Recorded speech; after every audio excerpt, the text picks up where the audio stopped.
Kisah seorang munafik di zaman Nabiullah Musa alaihi salatu wassalam, Qissatu As-Samiri. Siapa Samiri itu? Sebelum kita masuk pada kisahnya Samiri yang membuat patung seperti anak sapi yang kemudian disembah oleh Bani Israel, saya akan urut dulu kisahnya.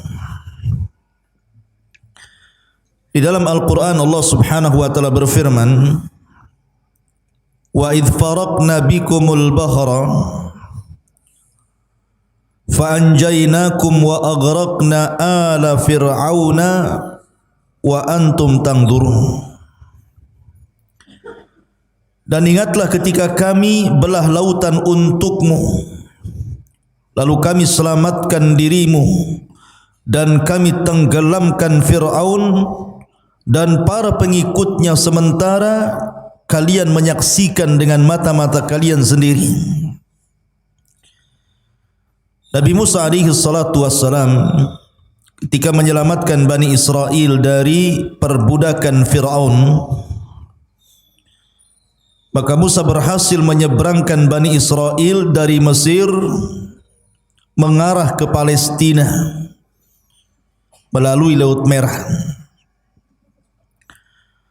Dan itulah mukjizat yang sangat masyhur dari Nabi Musa alaihi salatu wassalam, mampu membelah lautan dengan tongkatnya, tentu dengan izin Allah subhanahu wa ta'ala. Terbelah 12 jalan di lautan itu, karena Bani Israel 12 kabilah. Ketika kemudian betul-betul mereka dikejar Fir'aun dan mereka sudah sampai di ujung lautan, sementara Fir'aun itu masih di tengah lautan, disangkanya itu jalan biasa, bukan lautan yang terbelah.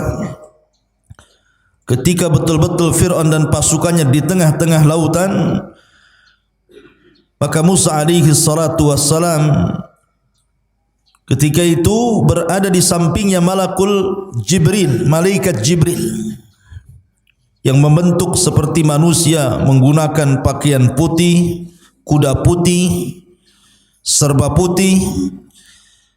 Maka kata Jibril, tunggu dulu, biar betul-betul dia sampai di tengah dan semua pasukannya juga sampai di tengah. Baru ketika betul-betul ada di tengah, kata Jibril, sekaranglah kau pukulkan tongkatmu itu. Maka Musa memukulkan tongkat, tiba-tiba lautan menyatu, maka Fir'aun pun ditenggelamkan Allah subhanahu wa ta'ala di Laut Merah ini. Dan Allah abadikan jasadnya. Artinya ditemukan jasadnya, kemudian jasadnya Fir'aun sampai hari ini menjadi pelajaran, dan kisah itu kisah beneran. Kalau anda ingin atau antum semuanya ingin melihat jasad Fir'aun, datang ke Mesir sana. Sana ada jasadnya Fir'aun. Lah, intinya bahwa Bani Israel diselamatkan, ini nikmat Allah Azza wa Jalla, diselamatkan dari kematian. Ma'asyiral muslimin yang dimuliakan Allah Azza wa Jalla, setelah itu berangkatlah Bani Israel dibawa oleh Nabi Musa alaihi salatu wassalam menuju arah Palestina. Di tengah jalan rupanya mereka melewati sebuah perkampungan yang kampungnya itu nyembah berhala, sementara mereka sudah mentauhidkan Allah Azza wa Jalla, menyembah berhala. Tiba-tiba kemudian salah satu dari kaumnya Bani Israel ini mengatakan kepada Musa, ya Musa, ij'al lana ilahan kama lahum alihah. Wahai Musa, jadikanlah untuk kami banyak Tuhan lah, masa satu Tuhan saja? Maka Musa heran, sudah diberikan hidayah, menyaksikan ditenggelamkan Fir'aun, menyaksikan mukjizat yang banyak dari Musa, sudah mentauhidkan Allah, mau kufur. Makanya Musa alaihi salatu wassalam mengatakan, innakum qaumun tajhalun, kalian ini kaum yang bodoh, sudah diberikan hidayah tauhid mau sesat pula. Akhirnya Musa pun marah kepada Bani Israel. Ketika Nabi Musa alaihi salatu wassalam sudah berada betul-betul di perbatasan, tinggal masuk saja ke Palestina itu, sudah sampai di padang pasir yang mendekati Palestina. Rupanya tidak bisa masuk ke Palestina. Kenapa demikian? Karena memang bumi yang disucikan itu di Palestina itu sudah dikuasai orang lain, di mana tidak mungkin Musa alaihi salatu wassalam membawa Bani Israel ke dalam Ardul Muqaddasah, bumi yang disucikan Palestina itu, kecuali harus berperang melawan sebuah kaum yang disebut dengan Jababirin minal Amalikah. Kaum Jababir dari Amalikah, dari kaum Amalikah itu yang menempati Ardul Muqaddasah, negeri Palestina. Jadi siapa yang menempati sebuah kaum Jababirin dari kabilah Amalikah, di situ sudah duluan menempati Baitul Maqdis. Maka kemudian Musa alaihi salatu wasallam diperintahkan untuk jihad. Jihad pertama kali. Sebelumnya Bani Israel tidak pernah perang. Kalian harus siap-siap perang, bertempur merebut Baitul Maqdis dari Amalikah. Bahkan Yusha ibn Nun yang ketika itu sangat dipercaya Nabi Musa alaihi salatu wasallam, yang menemani Musa saat pergi mencari Khidir adalah Yusha ibn Nun, pembantunya. Yusha ibn Nun mengatakan, ya qaum idkhulu alaihim min babil Madinah kama amarakum yang surkumullahu fala ghaliba lakum. Wahai kaumku, masuklah kalian dari pintu depan, pintu kota, dan kalau seandainya kalian akan perang, maka Allah subhanahu wa ta'ala akan memberikan kemenangan dan tidak terjadi kekalahan kepada kalian. Tapi Bani Israel ini ketakutan, pengecut, tidak mau perang, takut mati. Akhirnya kemudian mereka mengatakan, lan nadkhulaha abada madamu fiha. Selama orang Amalikah itu masih ada di situ, kemudian kami harus perang melawan Amalikah, kami tidak akan masuk ke situ. Kemudian mereka pun lancang kepada Musa dan mengatakan, idhab anta wa rabbuka faqatila innaha huna qaidin. Hei Musa, kalau engkau ingin perang, sono berangkat sendiri, ajak Tuhanmu perang berdua, kami nonton di sini siapa yang kalah siapa yang menang. Kurang ajar tidak tuh? Ya. Asal sama nabinya bilang begitu. Kalau kau mau perang, pergi sana sendiri katanya. Ajak Tuhanmu, perang berdua sana katanya. Kami enggak mau di sini. Karena mereka menolak, tidak mau perang, tidak mau berjihad, tidak mau mengambil Baitul Maqdis. Ini pula yang menyebabkan Allah subhanahu wa ta'ala mengadab Bani Israel. Dengan cara apa? Akhirnya mereka tidak bisa keluar dari negeri itu. Tersesat di padang pasir, tersesat di sebuah negeri yang disebut Ardut Tih namanya. Negeri Tih, sebuah padang pasir kering kelontang, tidak ada tanaman, tidak ada tumbuhan, tidak ada air, tidak ada apapun, padang pasir, panas luar biasa. Diadab oleh Allah subhanahu wa ta'ala, tidak bisa keluar dari situ. Pergi kemana saja ujung-ujungnya ke situ juga. Kayak orang melinglung, kayak orang bingung. Lebih-lebih kemudian padang pasir itu saya katakan tadi tidak ada tumbuhan, tidak ada tanaman, tidak ada pepohonan, tidak ada burung, tidak ada apapun. Betul-betul kering, kelontang, panas, terik luar biasa. Mereka tidak bisa keluar dari situ. Tersiksa hidup mereka.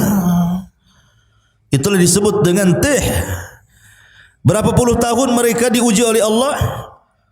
Fa innaha muharramatun alaihim arba'ina sanatan yatihuna fil ardi fala ta'sa 'alal qaumil fasiqin. Dan negeri Tih itu digambarkan dalam surah Al-Maidah ayat 26. Yatihun, maksudnya di negeri Tih. Allah berfirman, maka negeri itu terlarang buat mereka selama 40 tahun. Mereka akan mengembara kebingungan di bumi itu. Maka janganlah engkau hai Musa bersedih hati memikirkan nasib orang-orang fasik itu. Biarkan saja mereka kebingungan seperti itu. Diajak perang tak mau. Ya. Akhirnya Allah uji mereka dengan diletakkan di bumi Tih, bumi kebingungan. Ma'asyiral muslimin, ikhwan akhwat yang dimuliakan Allah Azza wa Jalla. Ketika mereka tidak bisa keluar dari situ, terpaksalah mereka tinggal di situ. Dengan panas terik yang luar biasa, dengan kelaparan karena susah cari makanan. Apa yang mau dicari makanan? Binatang buruan pun tidak ada. Dedaunan yang akan dimakan pun tidak ada, apalagi buah-buahan. Namanya padang pasir kerang kelontang, apa yang mau dimakan? Masa makan pasir? Tak mungkin. Akhirnya kemudian ketika mereka lapar, mereka datang kepada Musa alaihi salatu wassalam. Ya Musa, kami lapar, kami pengen makan. Tolonglah berikan kepada kami makanan. Berdoalah kepada Rabbmu agar diturunkan makanan kepada kami. Subhanallah, Allah Karim. Nabi Musa alaihi salatu wassalam walaupun melihat Bani Israel sudah kurang ajar, su'ul adab namanya, kepada nabinya, tetap saja Musa itu sabar. Laqad udhiya katsiran fasabara. Musa itu sudah banyak diuji oleh kaumnya tapi sabar. Akhirnya Allah janjikan kepada Bani Israel yang tersesat di Ardut Tih itu diberikan makanan. Kalau pagi diberikan makanan man, kalau sore hari diberikan makanan salwa. Manna was salwa. Apa itu manna? Dan apa itu salwa? Karena Allah Subhanahu wa taala berfirman tentang manna was salwa itu. Ada yang mengatakan bahwa manna itu sejenis madu. Sejenis madu yang bisa dimakan, rasanya kayak madu, bahkan lebih manis dibandingkan madu. Dan itu untuk makanan di pagi hari. Diberikan kepada mereka alman. Adapun makanan di sore hari mereka akan diberikan salwa. Salwa itu sejenis burung, daging burung. Kemudian diletakkan di tempat yang tinggi, tinggal diambil saja. Subhanallah ikhwan. Makanan pagi dan makanan sore itu, ketika terbit dan ketika tenggelam matahari itu, Allah mudahkan semuanya. Mereka tidak perlu cari lagi, tidak perlu lelah letih. Pokoknya mereka pagi hari lapar, tinggal diambil saja. Sudah ditentukan tempatnya, nanti tahu-tahu sudah ada saja manna itu tiap pagi. Dan juga burung-burung yang siap santap tahu-tahu sudah ada saja di sore hari. Subhanallah, ini keajaiban. Tinggal ambil saja. Mau makan pagi sarapan tinggal cari ambil, sudah ada man di situ. Kalau sudah sore mereka lapar tinggal makan kemudian salwanya. Ini nikmat mana lagi ikhwan? Makan enggak perlu nyari lagi, enggak perlu kerja, enggak perlu pontang-panting gitu ya. Enggak perlu menjadikan kepala di bawah kaki di atas. Ngapain pula kayak gitu ya? Tetapi Bani Israel ini kaum yang degil ikhwan. Gimana enggak degil? Mereka mengatakan wa id qultum ya Musa lan nasbiru ala ta'amin wahid Fad'u lana rabbaka yukhrij lana mimma tumbitul ardu min baqliha wa qithaiha wa fumiha wa adasiha wa basaliha. Apa kata mereka? Sudah enak dikasih manna wassalwa, tinggal ngambil makan. Itu makanan lezat, makanan diberkahi, enak luar biasa. Mereka mengatakan, hai Musa, kami tidak sabar, tidak tahan dengan satu macam makanan ini aja. Asih salwa manna, salwa manna katanya. Cobalah kata Bani Israel, mohonkanlah untuk kami kepada Tuhan wahai Musa, agar dia mengeluarkan bagi kami dari bumi ini tumbuh-tumbuhan, yaitu sayur-sayuran, ketimun, bawang putih, kacang adas, bawang merah. Cobalah yang lain, yang seperti ini nih. Maunya itu bawang-bawang, sayur-sayur, sayur bayam, sayur kangkung, bayam duri kan itu. Maunya itu yang gitulah. Manna wassalwa kami bosan katanya. Lihat bagaimana orang-orang Bani Israel ini aneh. Allah sudah berikan makanan terbaik, mau pula makanan-makanan yang rendah-rendahan. Makanya Musa mengatakan kepada Bani Israel, qala atastabdiluna alladhi huwa adna billadhi huwa khair ihbitu misra. Kata Musa alaihi salatu wassalam, kenapa kalian mengganti makanan baik dengan makanan yang rendah? Itu rendah itu. Bawang merah, bawang putih, sayur-sayur itu makanan rendah. Kau bisa datang kemana saja ada itu. Kenapa harus minta kepadaku?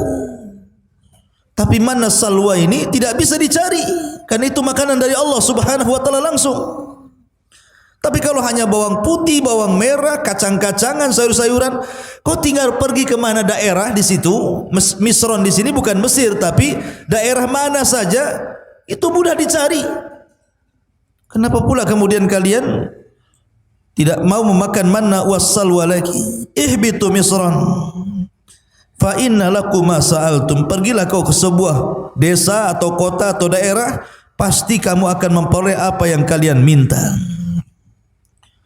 Sebab ini Allah mengatakan, dzuribat alaihimudz zillatu wal maskanatu wa ba'u bighadabim minallah. Maka ditimpakanlah kepada mereka nista dan kehinaan, serta mereka mendapatkan kemurkaan dari Allah Subhanahu wa taala. Ketika mereka kehausan, mereka datang kepada Musa, ya Musa, kami haus, air sedikit, ini rebutan banyak orang nih.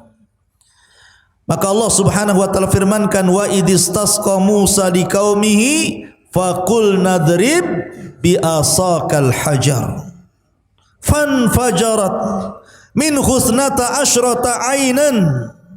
Dan ingatlah ketika Musa memohon air untuk kaumnya, lalu kami berfirman, pukulkanlah tongkatmu pada batu itu, niscaya akan memancarkan padanya 12 mata air. Maka Musa pun kemudian memukulkan ke batu di padang pasir itu, keluar 12 sumur. Kenapa? Karena kabilah Bani Israel ada 12, jadi jangan rebutan. Kamu punya sumur masing-masing nih. Ya, kamu jangan kabilah ini, jangan kau minum di sini, sumurmu yang sana. Jadi jumlah sumur disesuaikan dengan jumlah kabilah. Kemudian mereka mengatakan, ya Musa, panas, ini padang pasir, enggak ada pohon untuk bernaung, kami hanya di tenda-tenda panas. Akhirnya mereka pun kemudian meminta kepada Musa alaihi salatu wassalam agar Allah menaungi mereka. Makanya Allah mengatakan, wa dhallalna alaikumul ghamam wa anzalna alaikumul manna wassalwa. Dan kami naungi kalian dengan awan. Tiba-tiba ada awan yang menghalangi antara kepala mereka dengan matahari, sehingga mereka tidak kepanasan lagi. Kurang apa nikmatnya Bani Israel? Mereka panas dikasih awan menaungi mereka sehingga tidak tersengat matahari. Mereka minum, Musa alaihi salatu wassalam kemudian memukulkan tongkat, keluar sumber mata air. Mereka lapar, Allah turunkan manna dan salwa. Dalam riwayat mereka pun meminta baju karena bajunya sudah lama mereka pakai itu, enggak ganti-ganti. Coba bayangkan sampai minta baju, ya, baju lebaran. Sampai kemudian bukan hanya itu saja, mereka meminta macam-macam kepada Musa alaihi salatu wassalam. Tapi Musa itu memang nabi yang sabar untuk mengobati Bani Israel. Intinya di bumi Tih ini mereka kesulitan. Lah setelah segala nikmat yang Allah anugerahkan di bumi Tih ini dari silah Musa, karena lama, itu kan ujian bagi mereka selama 40 tahun. Musa tidak mungkin membiarkan mereka seperti itu. Musa harus membuat undang-undang, yang mana undang-undang ini bisa menertibkan kehidupan mereka. Maka Musa pun meminta kepada Allah untuk diturunkan undang-undang kepada mereka. Maka Allah janji untuk menurunkan Taurat kepada Musa asal Musa berangkat ke bukit yang disucikan Allah Azza wa Jalla, Bukit Tur, Bukit Sainah. Akhirnya Musa alaihi salatu wasallam diperintahkan Allah untuk berangkat selama 30 hari meninggalkan Bani Israel untuk mendapatkan mandat Taurat. Ketika itu Bani Israel diserahkan kepada adiknya Harun. Berangkat Nabi Musa selama 30 hari. Ma'asyiral muslimin, ikhwan akhwat yang dimuliakan Allah Subhanahu wa taala. Maka selama 30 hari itu Nabi Musa berpuasa. Ada yang mengatakan 30 hari berpuasa itu bertepatan dengan bulan Dzulqa'dah. 1 bulan, bulan Dzulqa'dah, Nabi Musa berpuasa. Ketika sampai di bukit Tur, Bukit Sainah, maka Musa pun beritikaf di bukit itu selama 30 hari 30 malam, berpuasa terus, tidak membatalkan puasanya karena tahu akan berjumpa dengan Allah. Ketika sampai di tanggal 30 sebagaimana ditetapkan oleh Allah Subhanahu wa taala, tiba-tiba Nabi Musa membatalkan pula puasanya. Bukan tidak ada alasan, karena alasan Nabi Musa kenapa membatalkan puasa di hari ke-30, karena takut kalau seandainya dia bicara dengan Allah mulutnya bau. Karena orang puasa itu kan mulutnya tidak sedap. Tiba-tiba ketika dia hendak membatalkan puasanya karena sebab itu, maka Allah Subhanahu wa taala melarang dan mengatakan, wahai Musa, jangan kau batalkan puasamu, fa inna luhufa fammis saim atyab indallah min rihil miski. Karena bau mulutnya orang yang berpuasa itu lebih harum di hadapan Allah dibandingkan minyak kasturi. Di hadapan Allah, jangan di hadapan kawan antum, baulah. Di hadapan Allah, ya, kalau di hadapan makhluk tergantung sahur antum. Sahur jengkol bau jengkol, sahur pete bau pete, ya. Takkan sahur jengkol bau kasturi, ya. Maksudnya di hadapan Allah lebih harum dibandingkan minyak kasturi. Akhirnya Musa pun diperintahkan Allah Azza wa Jal untuk menambah lagi 10 hari. Untuk menambah 10 hari. Maka genap Musa di bukit Tur Sinai itu berapa hari? 40 malam 40 hari. 40 malam 40 hari Nabi Musa alaihi salatu wassalam berada di bukit Tur untuk mendapatkan mandat Taurat. Makanya Allah Subhanahu wa taala berfirman mengenai hal ini, tentang masalah Taurat ini, walaqad jaa Musa limiqatina wa kallamahu rabbuhu qala rabbi arini anzur ilaik. Dan ingatlah ketika kami berjanji kepada Musa untuk memberikan Taurat sesudah 40 malam. Setelah 40 malam, wa wa'adna Musa 30 lailatan, awalnya kami janjikan kepada Musa 30 malam, wa atmamnaha bi ashrin, dan kami meminta untuk menyempurnakan dengan 10 malam lagi, berarti 40 malam. Fatamma miqatu rabbih 40 laila, maka sempurnalah pertemuan antara Musa dengan Rabbnya 40 lailatan, 40 malam. Maksudnya gini, yang 30 itu bulan Dzulqa'dah, yang 10 itu bulan Dzulhijjah. Berarti di malam ke-40 bertepatan dengan Idul Adha. Karena yang 30 hari bulan Dzulqa'dah, yang 10 hari 10 awal bulan Dzulhijjah. Berarti hari ke-40-nya ketika Taurat turun itu di Idul Adha. Idul Adha tanggal 10 Dzulhijjah, dan di sini pula Allah menyempurnakan Islam dengan menurunkan surat Al-Maidah, Al-yawma akmaltu lakum dinakum wa atmamtu alaikum ni'mati wa raditu lakumul Islam madina. Pada hari ini ku sempurnakan agamaku Islam, ku sempurnakan nikmatku Islam, dan ku ridhai Islam sebagai agama kalian.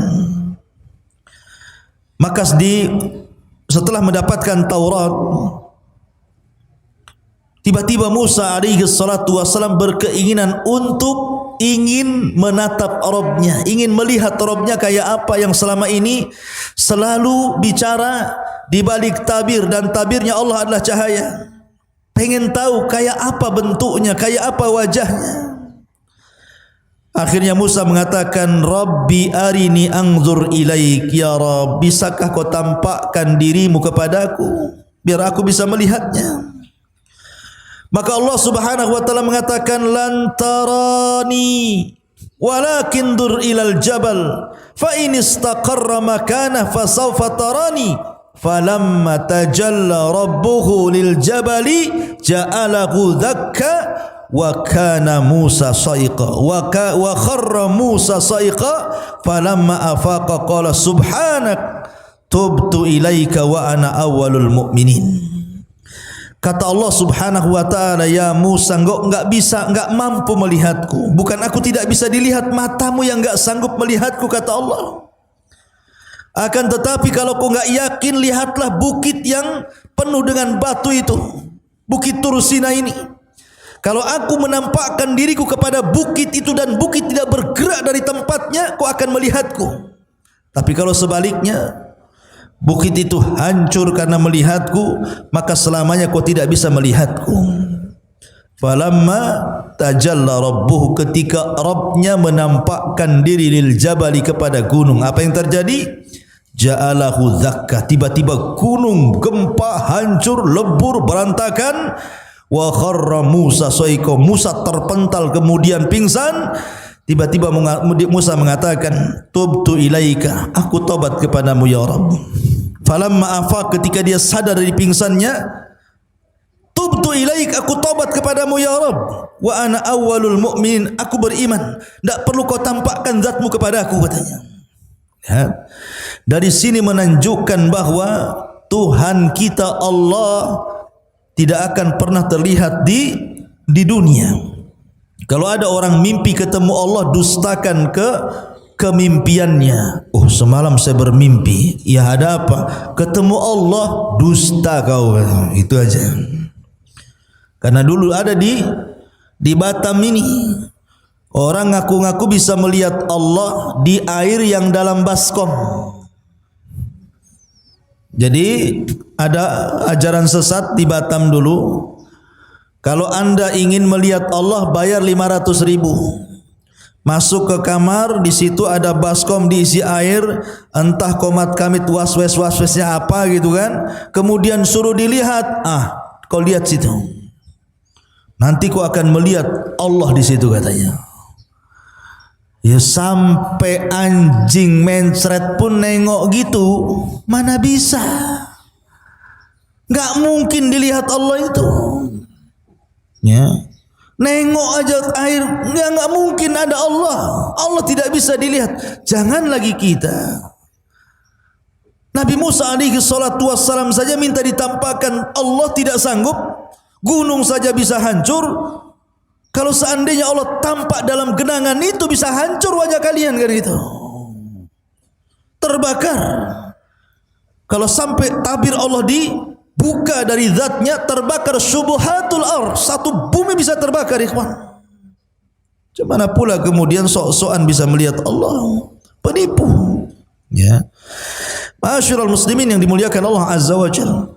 Lah akhirnya kemudian Musa pun sebelum pulang diberitahu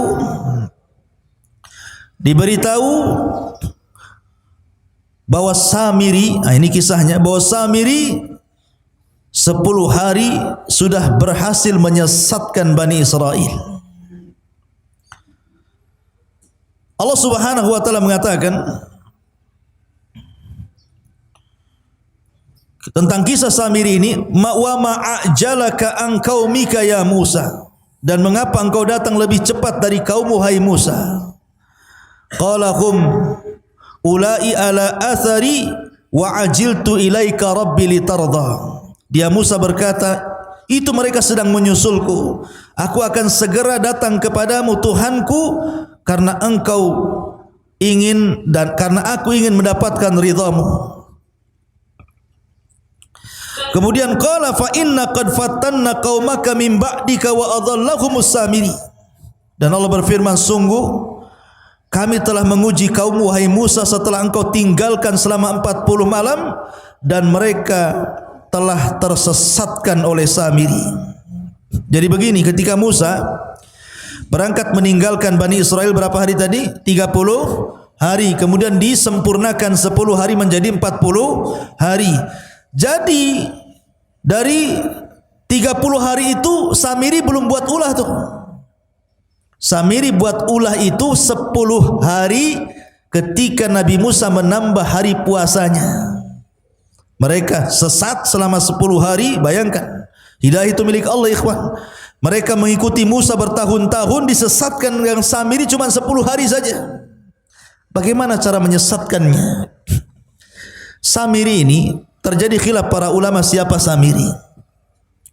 Ada yang mengatakan Samiri ini salah satu dari Bani Israel. Ada yang mengatakan Samiri itu artinya dia bukan dari Bani Israel, dia kaum Kibti, kaumnya Fir'aun, tapi mengikuti ajaran Musa.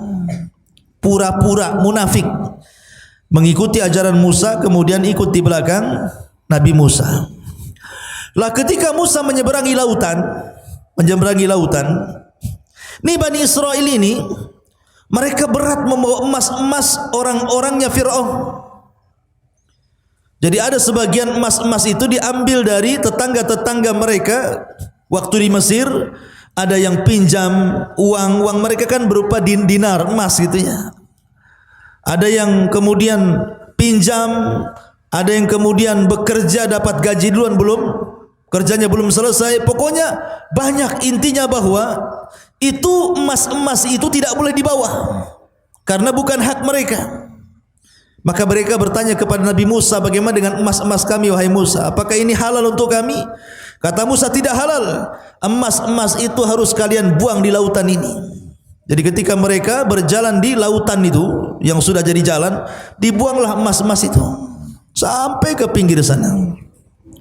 Lah Samiri melihat ada buang emas banyak-banyak. Oh, ini emas banyak, kenapa pula dibuang-buang katanya? Diambilnya, dikutipnya satu-satu, akhirnya dapatlah satu karung emas-emas yang dilempar-lempar itu.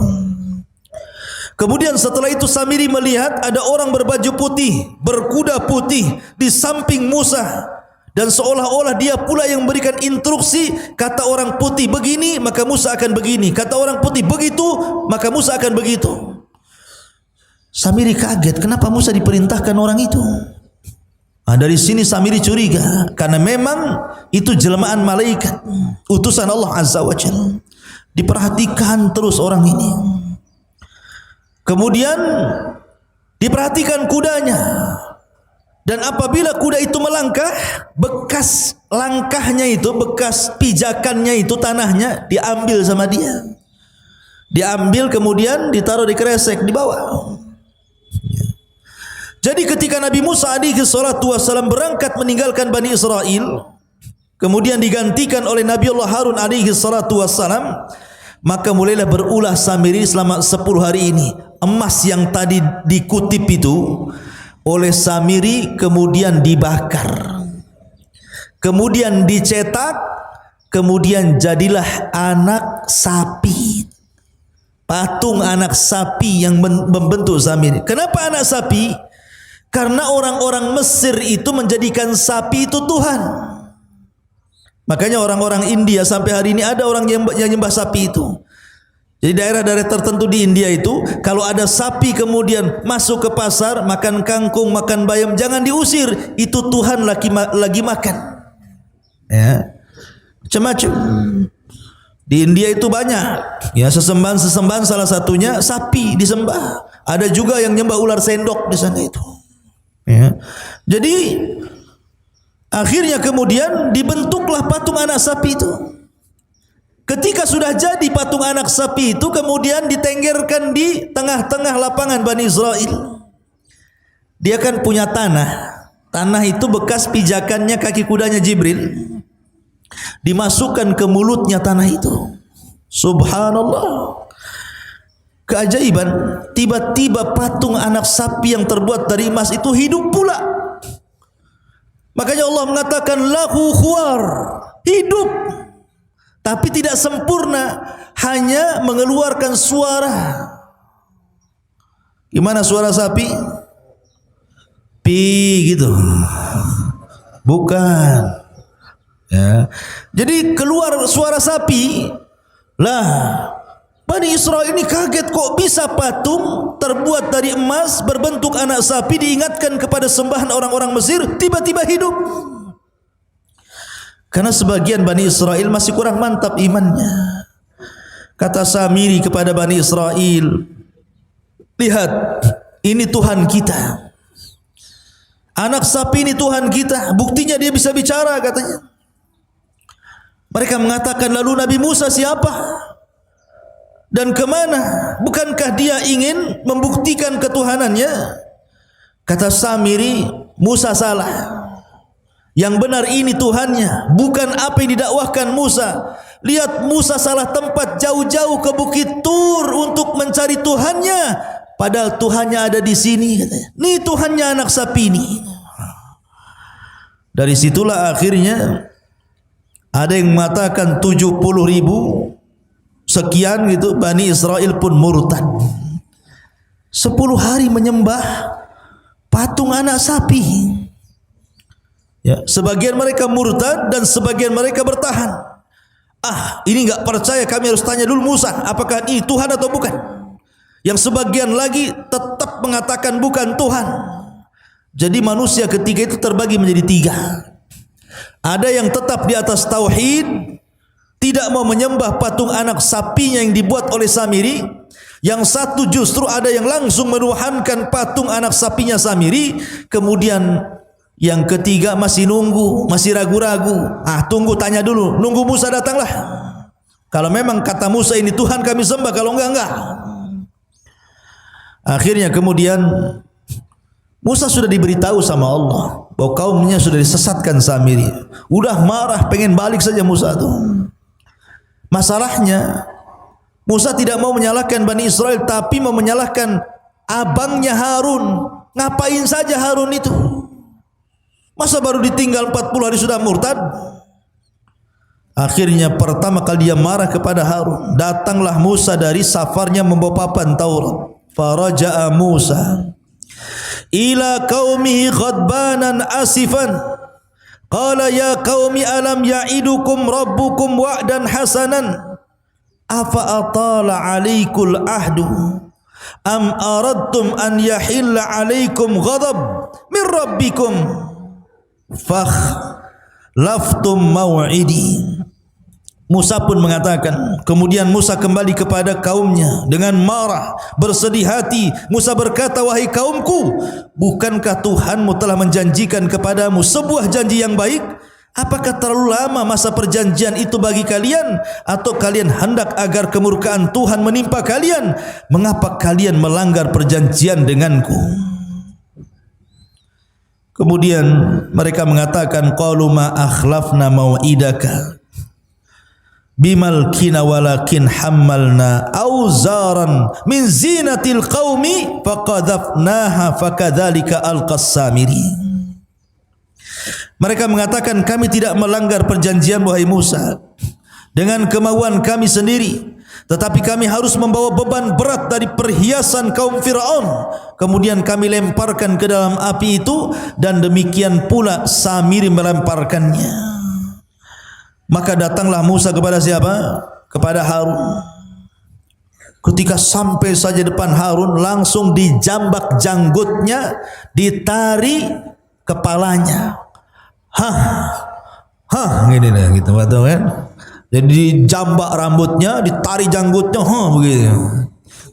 Musa itu Harun abangnya, kakaknya. Saking marahnya, pegang kepala, pegang jenggot, ditarik ke depan. Apa katanya Musa alaihi salatu wassalam kepada Harun? Mereka mengatakan, kenapa kau sesatkan Bani Israel, kata Musa. Maka Harun ini kan orangnya lembut, beda dengan Musa. Makanya Bani Israel tidak takut dengan Harun, hanya takut dengan Musa. Makanya Harun mengatakan, ya ibna la ta'khud bi lihyati wala bi ra'si, inni khashitu an taqula farraqtu baina bani Israila wa lam tarkub qawli.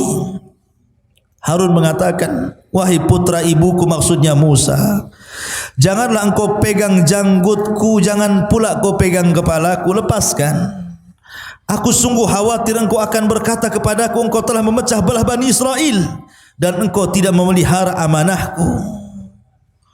Artinya aku sudah berusaha menarik mereka ke dalam tauhid, tapi mereka ngeyel, degil. Macam mana harus aku lakukan? Mereka hanya takut kepadamu dan tidak takut kepadaku. Akhirnya ketika datang Samiri, Samiri pula menyesatkannya.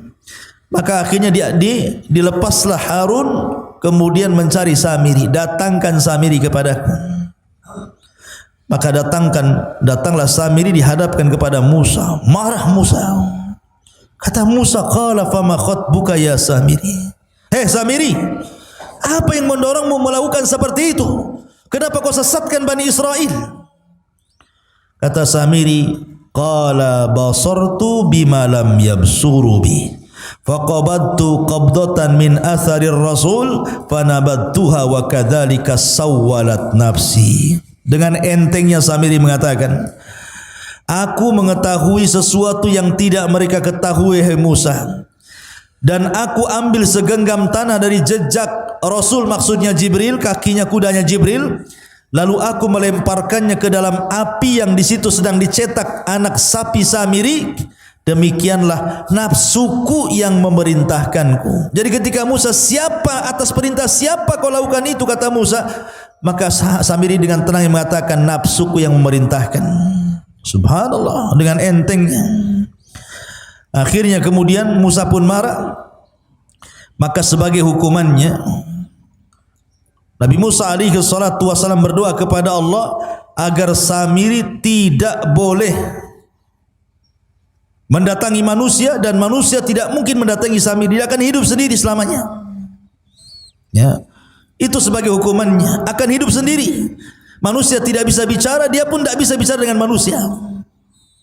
Tetapi memang Al-Quran dan Sunnah tidak menjelaskan kematiannya, karena Samiri habis itu diusir oleh Musa dan tidak diperkenankan untuk hidup di zaman di lingkungan Bani Israel.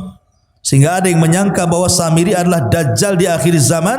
Tapi kita katakan Dajjal bukan Samiri, dan Samiri bukan Dajjal. Dajjal lain orangnya, Samiri pun lain orangnya. Ya. Intinya bahwa Nabi Musa alaihi salatu wasallam kemudian mengadab Samiri. dengan cara berdoa kepada Allah agar dia tidak bisa ditemui manusia dan dia tidak bisa menemui manusia, sendiri hidupnya. Kemudian melihat Nabi Musa marah, maka mereka disuruh bertobat. Bani Israel yang menyembah patung anak sapi itu suruh tobat.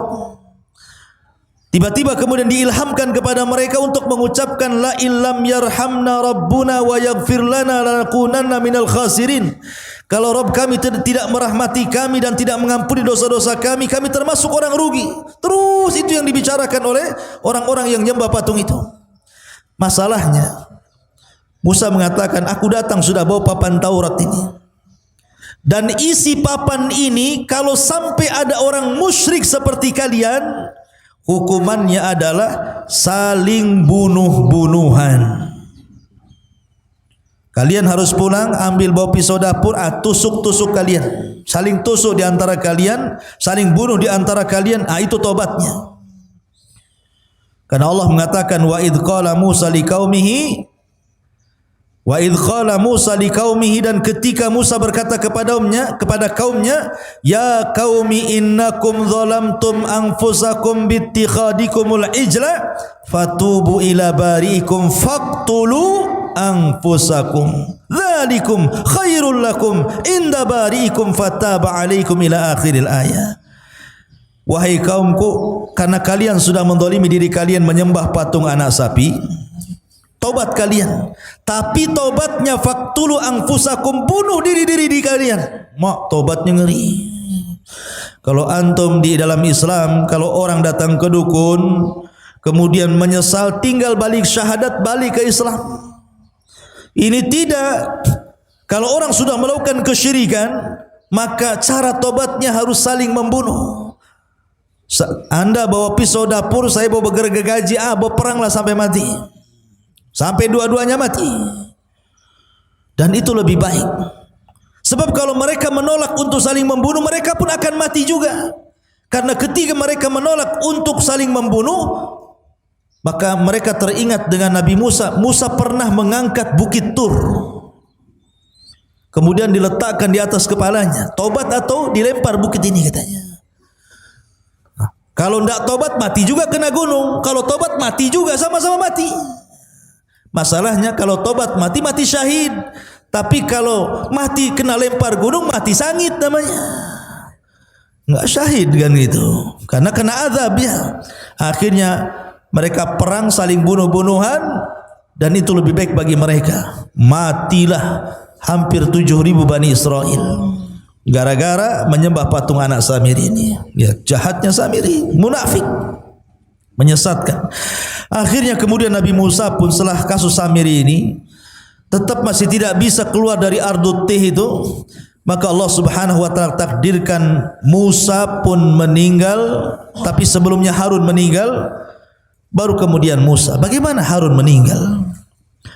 Dikatakan oleh ahli tafsir, jadi suatu ketika Nabi Musa dan Harun ini naik ke atas bukit meninggalkan Bani Israel karena lelah gitu kan, ingin santai berdua saja, naik ke atas bukit. Tiba-tiba di atas bukit itu melihat ada pohon di situ. Kemudian tiba-tiba Harun alaihi salatu wassalam mengatakan, ya Musa inni uhibbu an anama ala hadas sarir. Dan di bawah pohon itu kayak ada tikar. Sudah ada tikar, ada pohon, ada tikar. Kata Harun, ya Musa, kayaknya saya ingin tidur di sini. Kata Nabi Musa, nam alaih, silahkan tidur. Tapi kemudian Harun mengatakan, inni akhafu ayyatiya rabbi, ayyatiya rabbu hadal bait fayaghdhabu alayya. Tapi aku takut wahai Musa, kalau seandainya aku tidur di sini, tiba-tiba Rabb pemilik rumah ini kemudian datang dan murka kepadaku. Kata Musa, la tarhab, jangan takut, aku akan melindungi dirimu. Tidur saja. Kata Harun mengatakan, ya Musa, kau juga tidurlah di sini di sampingku. Di sampingku. Jadi kalau ada apa-apa kau bertanggung jawab. Akhirnya kemudian Nabi Harun tidur, Musa pura-pura tidur. Rupanya Allah Subhanahu wa taala mengirim malakul maut. Ketika tidur itulah Harun dicabut nyawanya, kemudian diangkat ke langit dengan tikar-tikarnya sekali. Itu dalam sebuah riwayat yang dikatakan oleh Imam As-Sudi. Tapi dalam riwayat yang lain, riwayat Ali bin Abi Thalib radhiyallahu an, intinya ketika Harun dan Musa meninggalkan Bani Israel, tiba-tiba kemudian Allah mengurum malakul maut. Kemudian malakul maut ini mencabut nyawa Harun. Kemudian akhirnya malaikat ini membawa jasadnya, kemudian menguburkannya entah di mana, tidak ada yang tahu. Musa pun sedih, kemudian kembali menemui Bani Israel. Harusnya saat kesedihan ini dihibur, malah dituduh pula dia yang membunuh Nabi Harun. Ya bayangkan, Bani Israel marah kepada Musa, kau bunuh Harun dia katanya. Karena Harun itu Nabi yang dicintai Bani Israel, orangnya lembut, maka dicintai, disukai Bani Israel. Kalau Musa itu orangnya keras, ditakuti Bani Israel. Jadi ketika berdua jalan ke bukit, kok pulang sendirian, tiba-tiba Harun tidak ada. Akhirnya mereka marah kepada Musa, aqaltalta Haruna ya Musa, kenapa kau bunuh Harun wahai Musa? Kata Musa, saya tidak bunuh Harun, dia meninggal. Akhirnya Musa pun berdoa kepada Allah agar dibuktikan jasadnya bahwa dia tidak membunuhnya. Akhirnya kemudian jasadnya diperlihatkan kepada Bani Israel. Baru Bani Israel yakin bahwa Musa tidak membunuh Harun. Memang sudah ajalnya. Dan setelah kemudian Harun meninggal dunia, giliran Musa. Tapi kisah meninggalnya Nabi Musa ini unik masalahnya. Disebutkan dalam hadis Abu Hurairah radhiyallahu an, Rasul yang mengatakan, jaa malakul maut, datang malaikat maut, ila Musa ibn Imran, menuju Musa ibn Imran. Faqala lahu, dan dia pun berkata kepadanya, aku utusan Rabbmu, dan engkau sudah saatnya harus meninggal wahai Musa. Marah Musa kepada malakul maut. Falattama Musa alaihi salatu wassalam aina malakil mauti fafaqaha. Tiba-tiba Musa menampar wajah malaikat maut, keluar kedua matanya. Coba malaikat maut ditampar sama Musa sampai keluar kedua matanya. Dia bilang, kau mau nyawut nyawaku ya? Tampar akhirnya. Dia tidak tahu kalau itu betul-betul malakul maut, utusan Allah masalahnya. Hadis ini sahih. Maka akhirnya kemudian dikembalikan lagi kedua matanya, kemudian pergi lagi, terbang lagi menemui Allah Azza wa Jal dan mengatakan, ya Rabb, Musa tidak mau dicabut, malah aku pula ditampar dia katanya.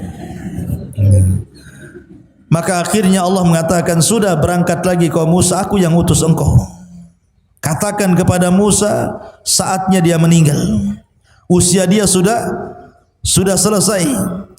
Maka faraja'a malakul maut, maka malakul maut kembali lagi menemui Musa alaihi salatu wassalam dan mengatakan, dan dia mengatakan kepada Musa, wahai Musa, sesungguhnya aku diutus oleh Allah Subhanahu wa taala untuk mencabut nyawamu. Akhirnya kemudian Musa pun, karena ini tahu perintah Allah Subhanahu wa taala, maka dicabutlah nyawa Musa alaihi salatu wassalam. Sementara Musa berada di negeri linglung, negeri Tih, tidak bisa keluar dari situ. Maka Harun dan Musa sama-sama meninggal di Ardut Tih ini. Lalu siapa yang meneruskan tongkat estafet dakwah Musa? Pembantunya yang kemudian menjadi nabi, namanya Yusa ibn Nun. Yusa ibn Nun yang diberikan mukjizat oleh Allah, bisa menahan matahari. Bagaimana kisahnya? Jadi ketika kelompok-kelompok pengecut yang diajak perang itu sudah mati semuanya, generasi-generasi itu mati semuanya, datang generasi baru, anak-anak muda pemberani dipimpin Yusa bin Nun, baru mereka mau perang. Ketika itu mereka menyerbu orang-orang Amalek yang menguasai Al-Quds, Baitul Maqdis. Ketika kemudian peperangan hampir dimenangkan, tiba-tiba masuk di hari Jumat sudah hampir tenggelam matahari. Dan mereka dilarang tidak boleh perang hari Sabtu masalahnya. Karena hari Sabtu bagi orang Yahudi itu hari yang diagungkan. Makanya nanti kita akan kisahkan tentang kisah Ashabus Sabti, orang yang diadab di hari Sabtu. Jadi matahari tinggal tenggelam. Ini kalau tenggelam di Jumat sore berarti sudah masuk Sabtu. Sementara ini sudah mau menang. Akhirnya berfikirlah Yusha ibn Nun. Maka dia menatap matahari dan mengatakan, inni ma'mur kama annaki ma'mur. Aku diperintahkan Allah sebagaimana kau juga diperintahkan Allah. Tolong jangan tertenggelam dulu sampai Allah menangkan perangnya. Maka matahari di situ saja tidak bisa tenggelam. Sampai perang betul-betul menang baru kemudian tenggelam. Maka ini mukjizatnya Yusha ibn Nun bisa menahan matahari. Kalau antum jangan pergi matahari, ya tetap saja matahari pergi. Atau antum yang pergi ke matahari, kemana? Ke Nagoya sana, ada matahari. Ya. Tapi bukan matahari di atas. Ya. Jadi Yusha ibn Nun yang kemudian berhasil menguasai Baitul Maqdis dan Bani Israel bisa masuk. Ya. Disitulah kisah bagaimana Samiri menyesatkan Bani Israel sampai kepada kisah Yusha ibn Nun, dan kisahnya panjang tentang masalah Bani Israel karena nanti ada masa-masa yang disebut dengan Ahdul Qudha, ada masa-masa yang disebut dengan Ahdul Mulukul Awal, ada namanya Ahdul Mulukul Thani, dan begitu seterusnya. Seperti Ahdul Qudha itu setelah wafatnya Yusha ibn Nun, maka Bani Israel terpecah menjadi beberapa kabilah tuh. Ya, tetapi mereka masih dipimpin oleh Nabi, dan Nabi yang terakhir yang memimpin adalah Nabi Samuel. Itu Nabi yang terakhir memimpin. Tapi karena Bani Israel pusing, bosan dipimpin para Nabi, akhirnya kemudian minta dipimpin raja. Maka raja yang pertama yang dipilihkan Samuel atas izin Allah adalah rajanya Talut, yang kemudian melawan Jalut. Di antara tentara Talut ada Nabi Daud, masih kecil. Ketika melawan Jalut, Jalut ini kan orangnya besar, tentaranya banyak. Talut ini orangnya kecil tapi kuat, tentaranya sedikit. Hanya 314 orang sisa dari sekian ribu melawan ribuan tentara Jalut. Ketika sebelum perang, di masa itu kan ada sistem mubarazah. Orang kalau sebelum perang zaman dulu itu adu tanding dulu, mana jagoanmu, nih jagoan gua. Kemudian bertarung sampai mati. Akhirnya Jalut sendiri yang maju dan mengatakan, siapa yang bisa mengalahkan saya? Tentara Talut tidak ada yang berani. Siapa yang berani sama Jalut? Rupanya Nabi Daud pula yang masih kecil dari sekian pasukan, dialah pasukan yang paling kecil, yang paling muda. Berani pula Daud ini. Daud ini orang miskin, kerjanya mengembala kambing, biasa ngelempar anjing dengan batu. Jadi kalau dia lempar anjing dengan batu itu sampai mati anjing itu dilempar batu, dan selalu tidak meleset. Ya, nah, kalau ada anjing lempar antum sini. Jadi ketika kemudian dia maju melawan Jalut, ini batu sudah ada beberapa di tangannya nih. Ketika betul-betul berhadapan, tidak bergulat Daud, dilempar aja batu kepalanya, pecah kepalanya, mati itu Jalut tuh. Ketika mati Jalut, dilempar batu kerikil sama Nabi Daud, maka pasukan Talut merasa bangga akhirnya karena pimpinannya sudah mati. Tunggang langgang, menanglah pasukan Talut. Dinikahkanlah Daud dengan putrinya. Ketika Talut meninggal, maka dialah yang jadi raja. Kemudian Daud meninggal dunia, kemudian diwariskan kepada Sulaiman. Dia pula yang jadi raja. Lah, inilah raja dan raja plus nabi. Itu cuma dua di Bani Israel, Nabi Daud dan juga Sulaiman. Dia raja plus nabi. Sulaiman juga raja plus nabi. Tapi setelah Sulaiman sudah kacau. Sudah lain lagi, banyak perselisihan Bani Israel yang akhirnya kemudian dihinakan Allah sampai dijajah oleh bangsa-bangsa. Terakhir mereka kemudian dibantai oleh tentara Bukhtun Nasr sampai diperbudak kembali sama seperti di zaman Firaun. Itu banyak kisahnya tentang masalah ini, nanti akan sampai juga, sabar aja. Taib, ini di antara kisah tentang Samiri.